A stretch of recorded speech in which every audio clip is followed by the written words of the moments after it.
kill the Batman. I'd be the only one. I do not like The Dark Knight.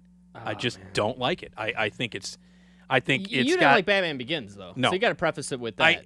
I think this is worse than Batman Begins.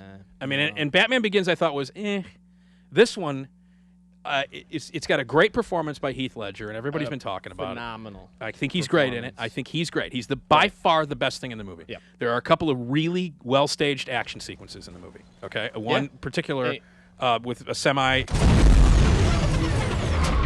That was incredible. It's great. Incredible. And that's it. And then, like... I disagree. I think some of the moments with Heath Ledger, I think he's the movie. He is the reason that you go see it. If I had one criticism, it's the Aaron Eckhart, Harvey Dent character. And where that goes in the last third of the movie. Did not completely slam the brakes on that story. It should have been a Batman, Joker film. I don't know why... These superhero movies want to cram in as many different storylines and villains as possible. Well, the reason the Harvey Dent subplot, I couldn't care less about that. I found his character uninteresting. I agree. Didn't care at all. The love triangle between Maggie Gyllenhaal and Christian Bale, and Aaron Eckhart doesn't work.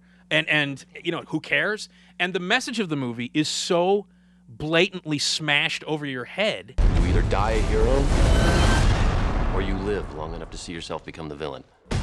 That what makes up a villain? What's a villain? What's a hero? What's a villain? What's a hero? Yeah. And the true nature of Batman, he's the same as the Joker. I got that. I got that when Tim Burton made the movie in 1989. A couple of the lines are so foreshadowing what's going on. Where you know exactly where it's going. Every single character in this movie has a long monologue about the nature of the movie, about what the movie's about. Every character, including the climax of the movie, is the villain giving another 95-minute speech about what this movie is about. And then Gary Oldman comes from around the corner to reinforce what they're saying. Exactly. Okay. And it's but I'm telling you, and I'll tell the audiences, everything Heath Ledger does in this movie and the Joker is such an awesome character, it will completely overshadow everything you're complaining about. It didn't for me. I mean, I thought he was very good in the movie, but for me, it was like I didn't care about what was happening, and it's and as I mentioned before, I think it's an incredibly pretentious and pompous movie.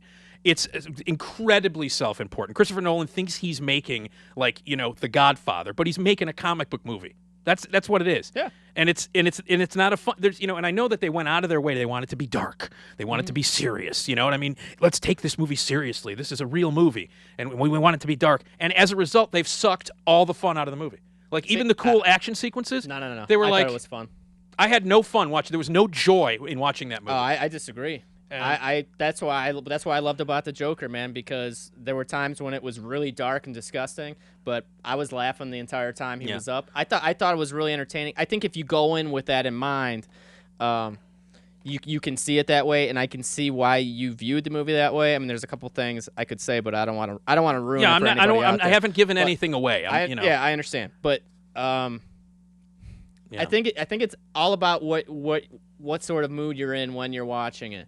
And the other really quick thing that I want to complain about, and next week we'll get into full details on this, and Eric will call and he'll say that's a masterpiece, and I'll say it's not good. Which a lot of people are comparing it to Godfather 2, which is ridiculous. Get out of here with that. Come on. But the guy's in a bat costume. The thing, at least in Batman Begins, the movie was shot here in Chicago, and in Batman Begins you could tell it was Chicago. Oh, this bothered me. Okay, but it looked like Gotham City. Yep. There was you looked at it and you went, oh, that's cool. They used Chicago locations that are recognizable, but they make it a truly different city. They CG'd in an entire transit system. They turned the stock exchange it into looked, the Wayne Enterprises. Yeah, I mean, it looked like a different city. You could see it, but they did a great job, a remarkable job in making Gotham City feel like Gotham City. Yep. This movie looks like it's shot in Chicago. It's Chicago. You can even see the McDonald's on Whacker. Yeah.